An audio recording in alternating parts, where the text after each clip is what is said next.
¿Cómo les va? Buen viernes. Bienvenidos a mi casa. Soy Guillermo Arduino. Esta sección es Encuentro Digital CNN y vamos a comenzar hablando de una noticia con respecto a Demi Lovato, ¿no? Una persona famosísima que expresa que es no binaria. Ya vamos a definir exactamente qué es. Y además pide la atención de la gente para usar los pronombres personales que tienen en cuenta esta definición de no binaria. En inglés, como no existe el artículo neutro, como en otros idiomas, y tampoco los adjetivos van a recibir el género femenino o masculino, cuando se utilizan los pronombres, se pide que se utilice en plural. Them, their, en vez de his o her, que identifica femenino o masculino. Invitamos en este caso a la doctora Silvia Olmedo, que es doctora en psicología y además sexóloga, que está en Los Ángeles con nosotros, a quien saludamos. ¿Cómo está, Silvia? Muy bien, Guillermo, ¿qué tal? ¿Qué vamos a denominarlo como notable este tipo de fluidez que se nota en este tiempo, y utilizo la palabra fluidez a propósito, con respecto a la manifestación de estas figuras súper conocidas que tienen millones de seguidores y que se abren y dicen soy no binaria, soy homosexual, soy gay, etcétera, etcétera? Porque ellos tienen muchos seguidores y llaman la atención en cuanto a la utilización del lenguaje para referirnos a ellos. ¿Qué opinión te merece? A ver, lo primero es que todo esto es muy nuevo. O sea, yo cuando estudié la carrera todavía no existía lo que era el no binario, el sexo fluido. Entonces, lo primero es que todos tenemos que aprender qué es esto, ¿ok? Es el rechazo, las etiquetas no ayudan. Entonces, yo siento que el objetivo de la gran mayoría de los influencers, de la gente conocida, es conseguir, ¿ok?, que las minorías no sean rechazadas. Las minorías sexuales son casi el 15%, son el 15% de la población. Y entre las minorías sexuales hablamos de orientación sexual. La orientación sexual es aquella persona de la que te enamoras y tienes una relación romántica y a la vez te atraes sexualmente, ¿ok? Y luego está la identidad sexual, que es qué género te consideras tú. O sea, yo, Silvia Olmedo, yo me considero, nací mujer y me considero mujer, ¿ok? Y mi orientación sexual es heterosexual. Entonces, ¿qué pasa? Pues claro, se ha abierto un abanico de nombres, como digo yo, de pensar todos, de ver las cosas en blanco y negro. Ahora de repente estamos aprendiendo colores que ni sabíamos que existían, ¿no? Entonces, el objetivo es bueno, porque recordemos que cualquier minoría, la probabilidad de padecer ansiedad, depresión y la tasa de suicidio siempre va a ser más alta. ¿Por qué? Por el rechazo. Y si esto pasa entre los adolescentes, todavía ellos son más vulnerables. Pero podríamos decir que estas identidades sexuales existieron siempre, pero se reprimieron, ¿o es algo producto de la nueva civilización? Existieron siempre, creo que son las mushes, o sea, hay muchos referentes en distintos países de que existían personas con una fluidez de identidad, de género. Lo que pasa es que ahora somos más conscientes. Yo siempre en psicología, yo no, los psicólogos decimos, cuando tú tienes una palabra, creas un concepto. ¿Okay? Por eso siempre en psicología decimos, a ver, ¿cómo describes tu emoción? Ponle un nombre a esa emoción. Y cuando tú le pones un nombre, le pones una identidad. Dicen que los esquimales, que ya no se dice esquimales, se dice de otra manera, para que no se enfaden conmigo, porque hay que tener mucho cuidado con las palabras, luego olvido el nombre, tienen distintas maneras, muchas maneras de llamar al blanco, porque ven distintos blancos. Entonces, lo que está pasando es que cada vez tenemos más nombres, ¿ok?, para autodefinirnos. O sea, ya no que entramos en una caja o en otra, hay una minoría que se considera otra cosa. Y está bien. Te refieres a los Inuit, ¿no? Inuit, ahí está, Okay. que ya no se dice esquimales, el otro día me regañaron y tienes razón, pero lo aprendí en la escuela. Claro. Claro, porque nosotros no nos damos cuenta y evidentemente como es algo externo, en este caso, en el caso de los inuits, nosotros realmente no queremos herir, pero tampoco consideramos que es herir a ese grupo y tenemos que ser tan conscientes de todas estas diferencias. Em, Quiero volver al punto de Demi Lovato. ¿Qué Ujú. significa ser no binario? No binario quiere decir que no te identificas ni puramente como el sexo hombre y género, ni como mujer, ¿ok?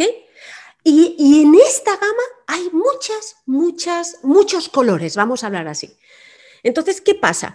Tú puedes sentirte a lo mejor una persona, o sea, yo me siento mujer, pero de repente siento que mis genitales no corresponden en absoluto a lo que yo me siento. O sea, yo de repente nací llamándome Pepe y me veo lo que tengo ahí, mis genitales de hombre los rechazo, ¿ok? Eso puede ser una categoría. Pero hay gente que puede decir, bueno, yo me veo como mujer, aunque haya nacido hombre, en un ámbito público, pero mi área íntima tengo, digamos, me veo más como hombre, por ejemplo. Entonces, ¿qué pasa?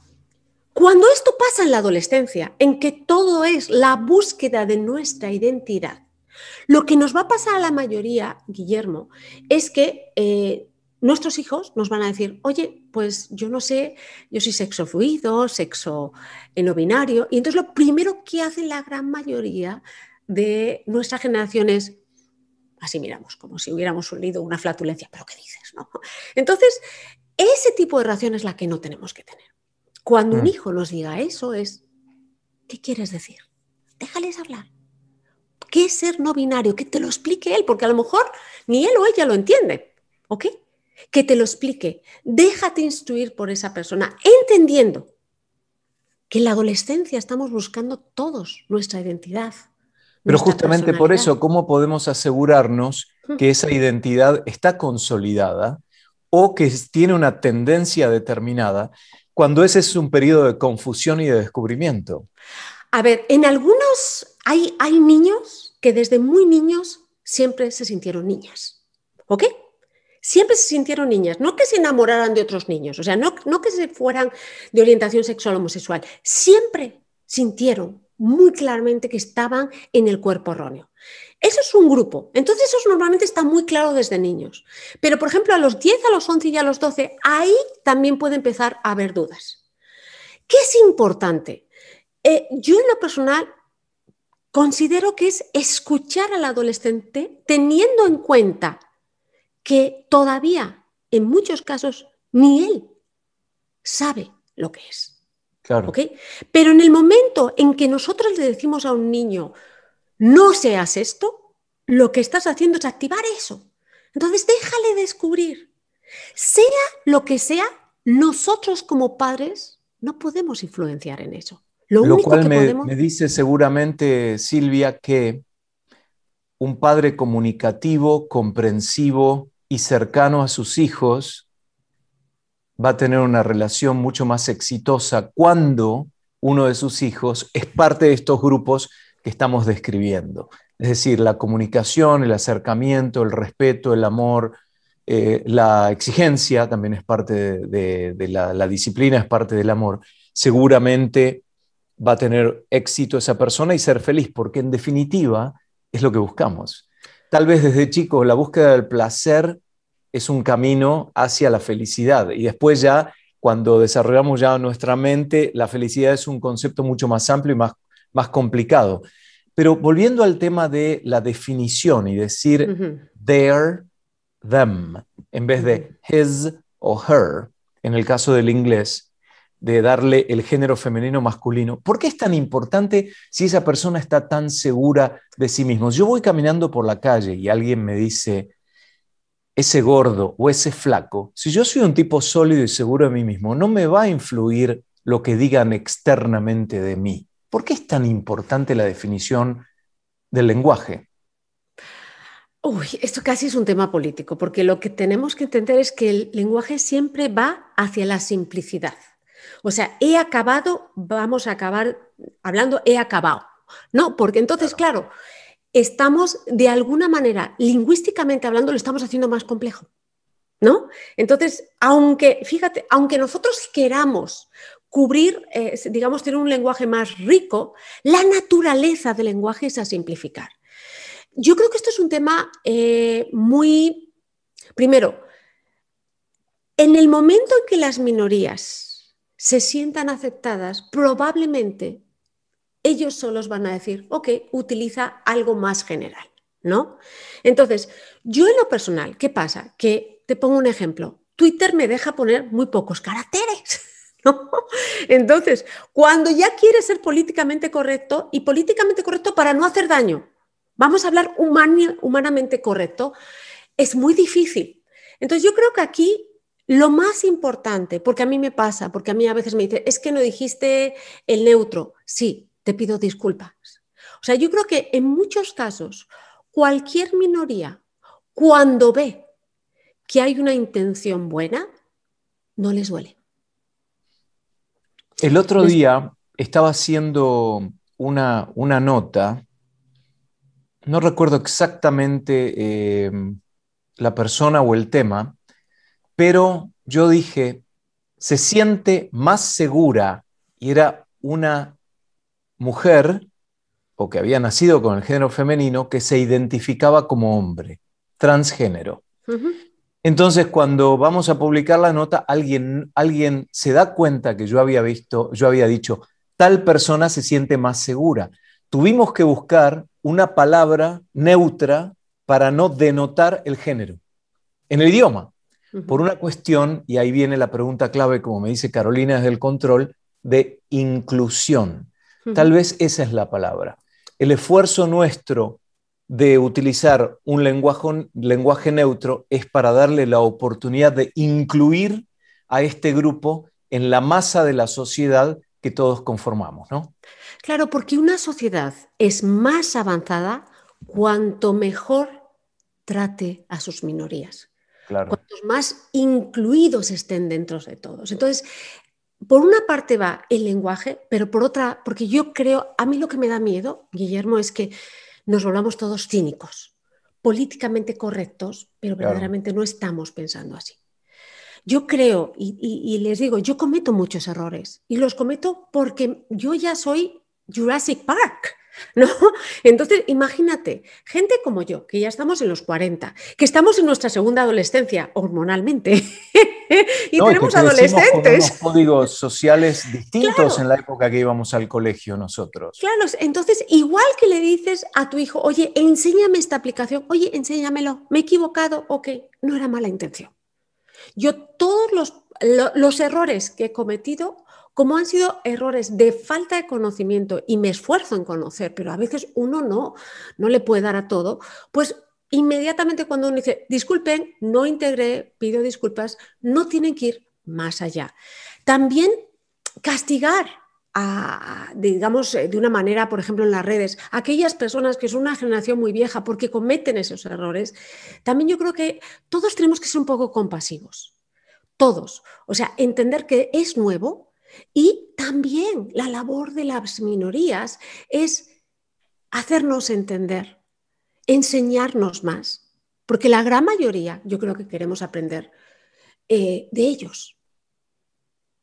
Entonces significa que si un matrimonio de golpe observa algún cambio en un hijo o en una hija y se da la oportunidad de hablar y ese hijo o hija manifiesta que es no binario, que se identifica como de otro género, etcétera, etcétera, lo ideal es poder recurrir a organizaciones, a ayuda terapéutica para grupalmente poder adaptar a toda la familia a esa circunstancia y verdaderamente descubrir si es un caso real, porque también puede haber casos que no, que hay de confusión, ¿no es cierto? Y que se vuelva hacia atrás y que se vuelva al punto inicial, ¿o no?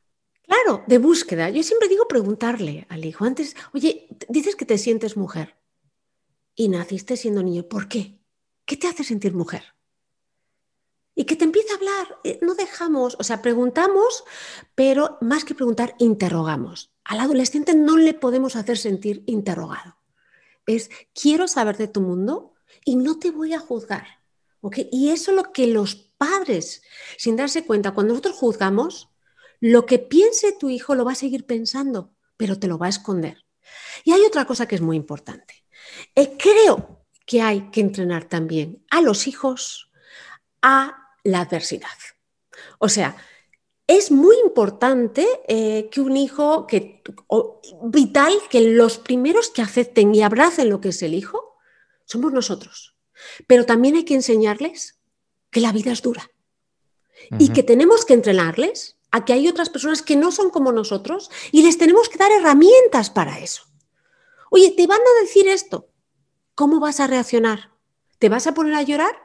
¿O vas a tomar toda esa energía y vas a explicarles lo que eres? Y a lo mejor de esos 100 que se metían contigo, al final el 90% de ellos ya te entiende. Y ese 10%, ignóralos, ¿no? Yo creo que también una parte muy importante es entrenar a los hijos a la adversidad.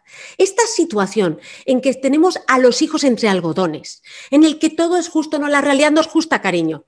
A los 25 años, aunque tú seas la mejor, aunque hayas trabajado mucho, aunque hayas hecho todo lo que tengas que hacer, va a haber alguien que porque te tiene envidia en tu trabajo te va a hacer la vida imposible. Claro. Y te tienes que entrenar a ello.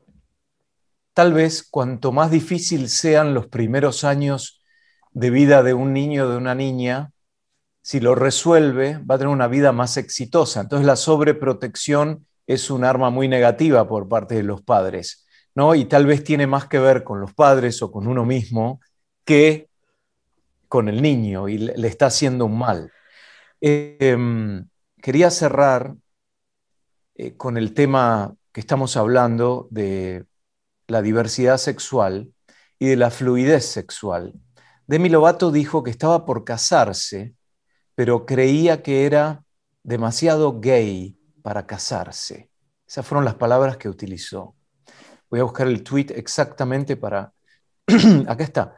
Independientemente de si hay drama o no, soy demasiado gay para casarme con un hombre en este momento, dijo Lovato. No sé si eso cambiará en 10 años y no sé si eso cambiará alguna vez, pero me encanta aceptarme.